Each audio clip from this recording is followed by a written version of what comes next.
Yeah, good afternoon. I'm personally happy, and of course our government and the people of Rwanda, to have our usual guest and a friend of Rwanda, Honorable Tony Blair. He is here visiting Rwanda and to see for himself the progress we are making in the partnership we have with his office. The office of Tony Blair has a group here that helps our government or institutions to build capacity. As they build capacity, they also do a number of other things to fill the gaps that are there in the capacity area.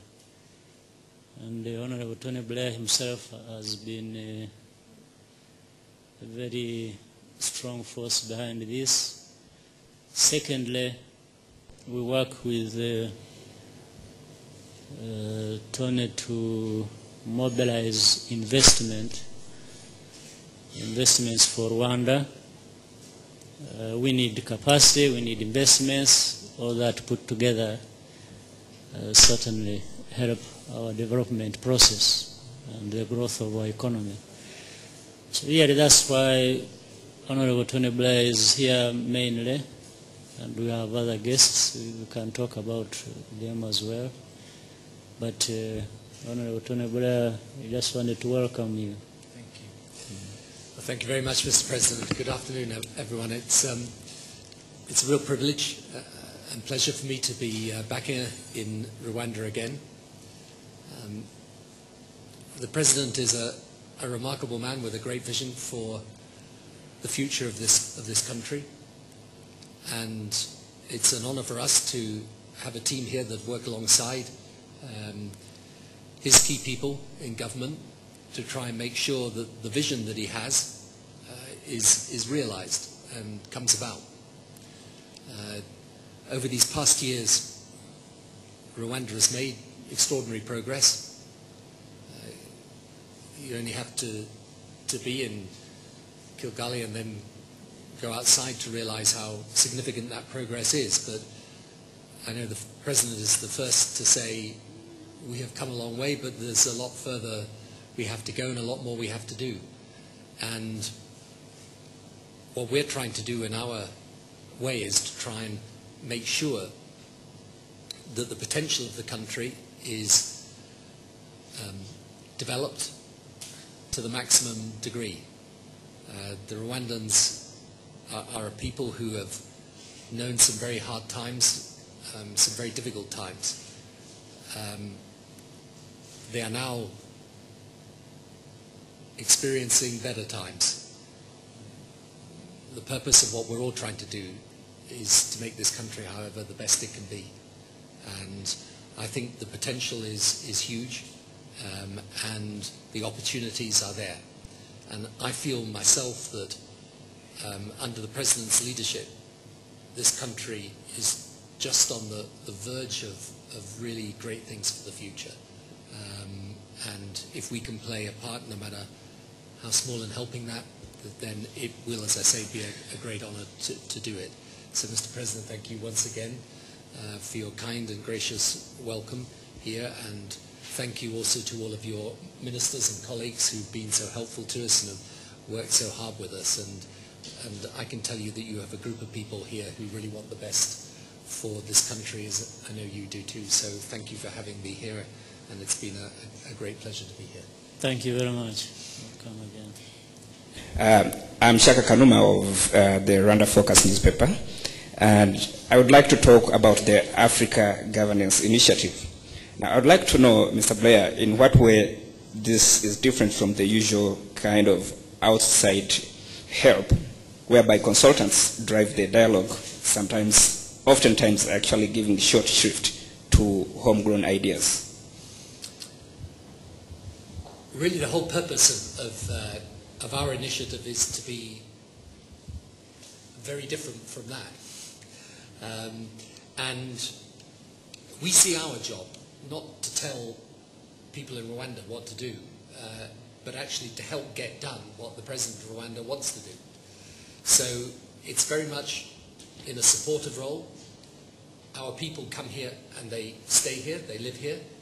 They work directly alongside their Rwandan colleagues. And my view is there is a lot of justified dissatisfaction with the way that consultants can come in and out and give great reports, but actually those reports don't help people get things done. And our purpose is we've drawn people who in either the private and public sector have actually tried to do this themselves. So there's a very practical aspect to the work we do, and obviously, I believe there is a political relationship as well, which is also important, which I try to have. So in our project here in Rwanda and our other one in Sierra Leone, it is really very different from the traditional type of consultancy, and deliberately so.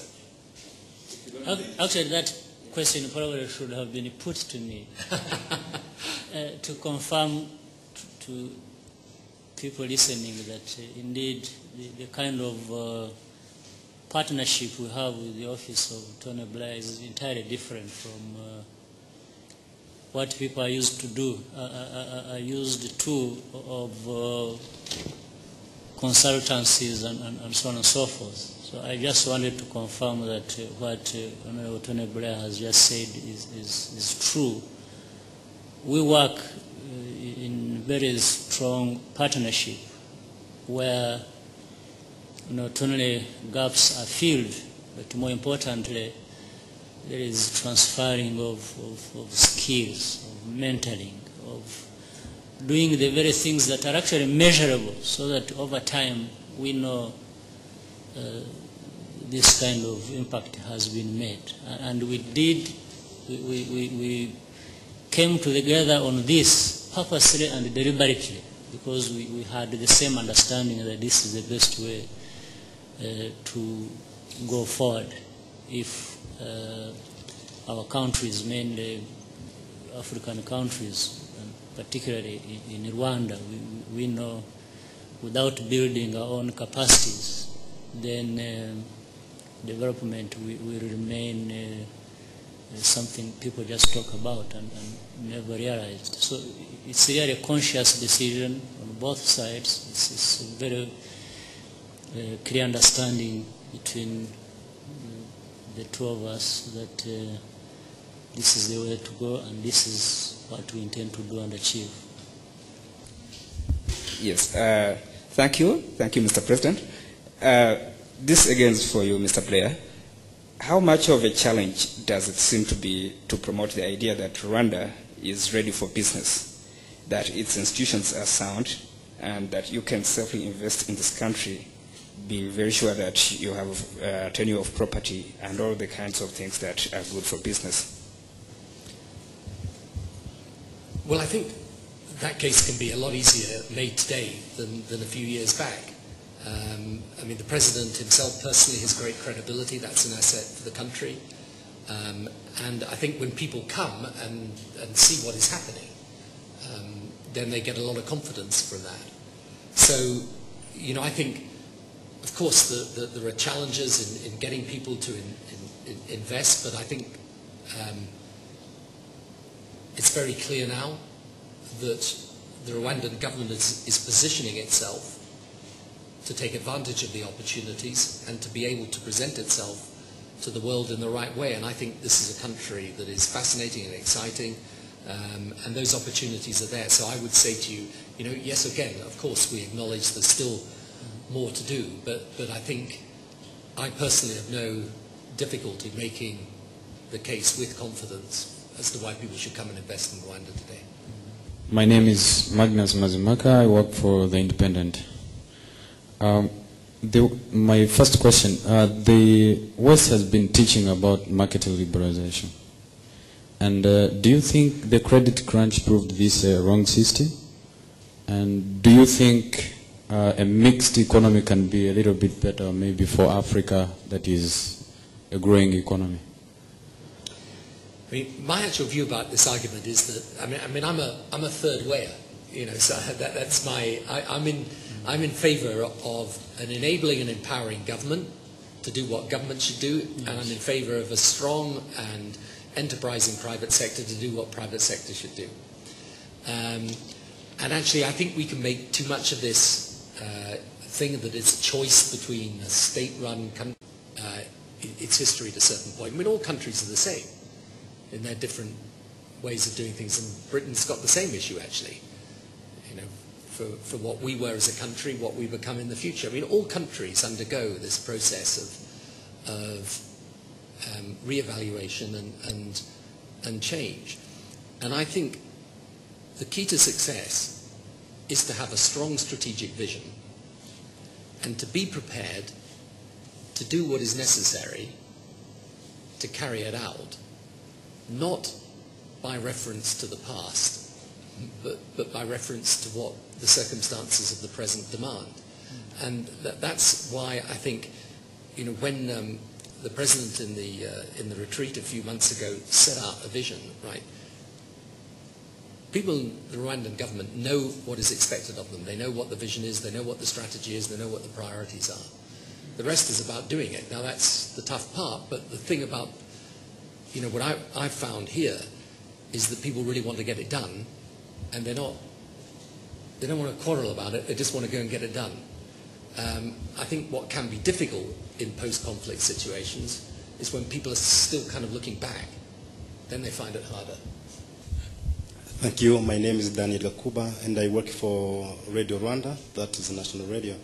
And my question goes to Mr. President, and if you allow me, sir, I would like to ask my question in Kinyarwanda for benefit of our audience. Muri press release dufite hano nyakubahwa President. I thought you thought Tony Blair had learned Kinyarwanda for the 3 times he has visited. Okay, go ahead. Okay. Nyakubahwa President wa Repubulika muri press release dufite hano barakotinga muvuga ko nyuma y'inama mwagiranye na nyakubahwa Blair mwavuze ko umwaka umwe ikipe ye y'impuguke kimaze hano mubona hari byinshi byahindutse kandi byabaye byiza haba mu biro byanyu ndetse haba no muri guverinoma muri rusange. Twagira ngo wenda mutubwire ibyo bintu mubona byahindutse byabaye byiza kurushwa byari bimeze imbere. Murakoze. Icyo dukorana na office ya Tony Blair nkuko byavuzwe no kubaka ubushobozi bw'abantu ku kazi ku buryo bubiri cyangwa ubushobozi kugira ngo akazi gashoboke ku buryo bubiri. Uburyo bwa mbere ni nuko ubwabo bakora ako kazi igihe aba ajya muri iyo myanya yo gukora ako kazi bataraboneka bahagije, ariko igihe bakora n'ako kazi bafasha n'abandi kumenyera gukora ako kazi cyangwa se kubaha ubumenyi bwo kugira ngo bashobore kugakora biturutse bo ubwabo ku bushobozi bafite n'akazi bakoraga. Hari nk'abo yakoreshaga na mbere akiri Prime Minister w'Ubwongereza, hari n'abandi asanzwe akorana nabo mu buryo butandukanye. Ikimaze kugaragara rero nuko ari mu ofisi ya Perezida, ari mu ofisi ya Prime Minister, ku rundi rwego rujyanye na politike rusange uko government ikwiye kubikora cyangwa uko abikorera bakwiye kuba bakora, ari ibijyanye n'ubushakashatsi aho bagiye bafitemo abantu bafasha kubaka izo nzego bitari ukuzubaka gusa ariko banakora n'akazi.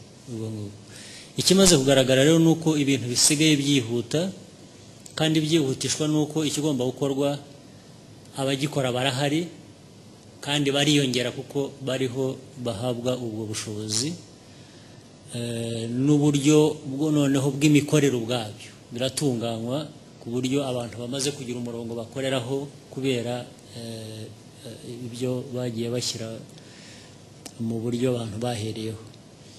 Usigaye ubona akazi kihuta, urabushaka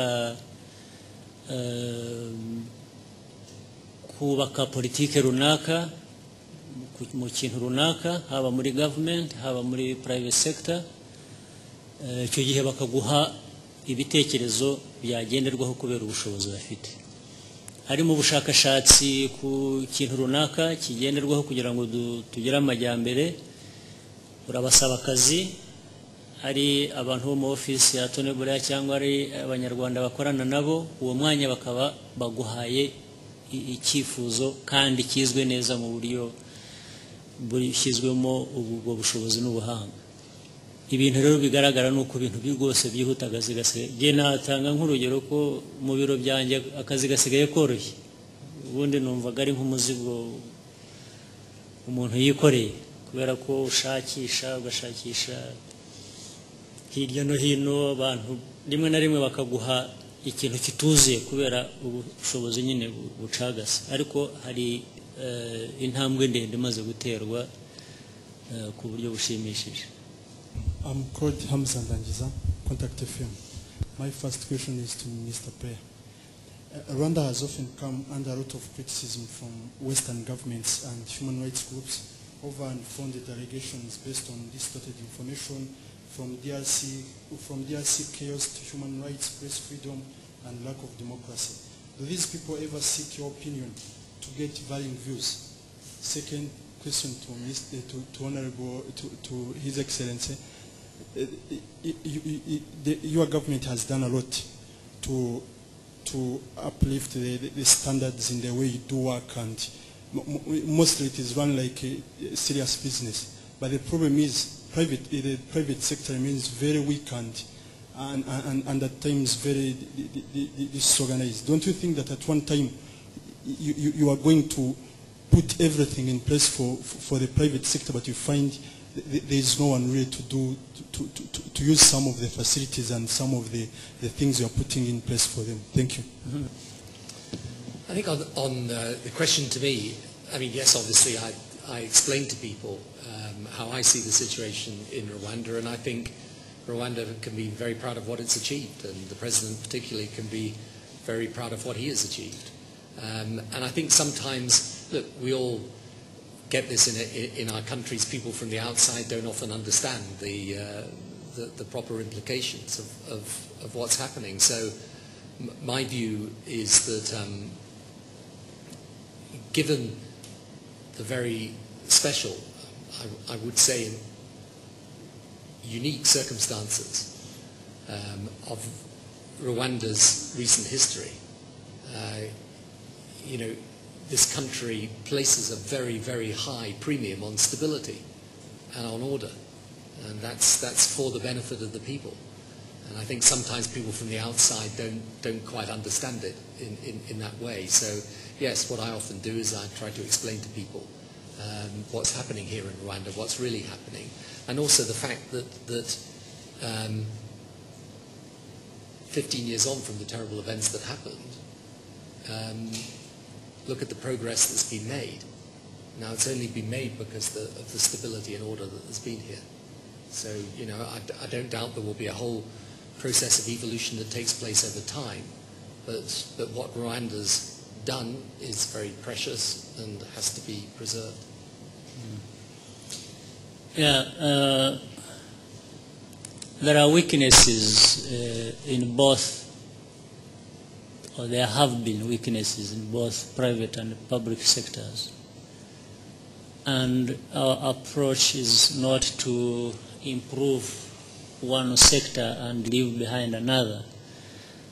Nor we are trying to do, even actually with what we've been talking about, we are doing together with the Office of Tony Blair. We are not just improving capacities in the public sector, not in the Office of the President, Prime Minister, in Cabinet Office and the rest. We are also, when you look at the support that is being given to RDB, Rwanda Development Board, and which we plan to continue and broaden, we are actually looking at those areas that can improve even the private sector and encourage them and support them to build their own capacities. So that is already taking place. Even in the arrangement we have with this office, is look at how we can facilitate doing business in Rwanda, making the private sector more vibrant, putting in place what is required for that to happen, and so on. So I think both sectors are making good progress, and indeed that's what we want, to see both sectors making that progress. So we are very conscious of that fact, that these weaknesses have to overcome all around.